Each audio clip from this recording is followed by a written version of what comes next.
நீங்கள் பார்த்து கொண்டிருப்பது இது ஒரு சித்த மருத்துவம். இப்போ வாத சம்பந்தமான வலிகளுக்கு ஒரு தைலமை நீங்களே செஞ்சுக்கிறதுக்கான ஒரு முறையை தான் நான் சொல்ல போகிறேன். ஒரு எளிமையான முறை தான், பார்த்து நீங்கள் பயனடையுங்க. இதுக்கு கருங்கோழி, கடக்கத்தான் கோழின்னு சொல்லுவாங்க. நல்லா கால் முதலாவது எல்லா இடத்தையுமே எல்லாமே கருப்பாகவே இருக்கும் இந்த கருங்கோழி. அது ஒரு கோழி, அதை ஒரு கோழி எடுத்துக்கங்க. கடுகு 100 கிராம், வெந்தயம் 50 கிராம், இவைகளை எல்லாம் அனைத்து இடித்து என்ன பண்ணணும், நல்லெண்ணெய் விட்டு காய்ச்சி வடித்து கூட்டி இது என்ன பண்ணும், மேற்பூச தைலந்தாங்கள் தான் இப்போ நான் சொல்லப்பட்டிருக்கிறது. மேலே பூசக்கூடிய தைலங்கள்.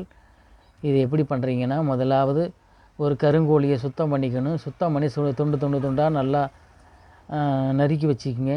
கழிவுகள் எடுத்துகிட்டு 100 கிராம் கடுகு, 50 கிராம் வெந்தயம் எல்லாத்தையும் தூளாக பொடியாக்கி வச்சு நசுக்கி வச்சுக்கிட்டு 750 மில்லி நல்லெண்ணெயை விட்டு காய்ச்சி எடுக்கணும். இது ஒரு தைலமாக எடுத்துக்க வேண்டிதான். இந்த தைலத்து கூட என்ன பண்ணணும், இது ஒரு எளிமையான முறை தான். இது உங்களுக்கு செய்கிறதுக்கு நல்லாயிருக்கும். இதில் 5 மில்லி வீதம் உப்பு கூட்டி மேலே தடவி வர, இந்த தைலத்துக்கு கூட உப்பும் கூட்ட சொல்கிறாங்க.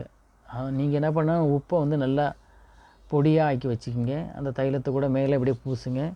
வாதத்தினால் வருகிறதான வலிகளை அனைத்துமே கேட்கக்கூடியது. இது இளம்பிள்ளை வாதம், சூளை, பக்கவாதம் எல்லாத்தையும் தரலாம். இது பெரியவர்களுக்கு 10 மில்லி வரைக்கும் கொடுக்கலாம். உள்ளுக்கு கொடுக்கறது 10 மில்லி கிராம்ங்கிறது கொஞ்சம் தான், ஒரு சொட்டு 2 சொட்டு உள்ளுக்கும் சாப்பிடக்கூடிய சொல்லலாங்க. மேலேயும் பூசலாம். இது எதனால் வருகிறதுனா, இது இளம்பிள்ளை வாதமான அவங்களுக்கு பூசலாம், பக்கவாதவங்களுக்கும் பூசலாம். இதனால் வலிகள்லாம் தீரும். சாப்பிட்றதுனா சொட்டு ஒரு 10 சொட்டு 5 சொட்டாக நீங்கள் சாப்பிடலாம். இதனால் எந்த ஒரு பக்க விளைவும் கிடையாது. எல்லாமே சாப்பிடக்கூடிய பொருள் தான்.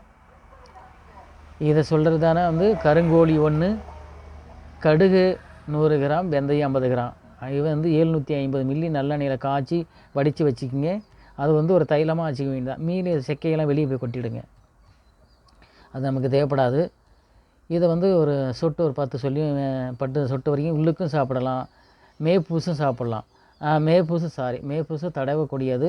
உப்பு சேர்த்து தடவணும். நல்லா பொடியாக்கி வச்சுட்டு இதை தடவி பாருங்கள். எளிமையான முறையில் ஒரு மேற்பூசு தைலம் பக்கவாதத்துக்கான ஒரு தைலமாக கொடுத்து சொல்லியிருக்கிறேன். பார்த்து பயனடையுங்க.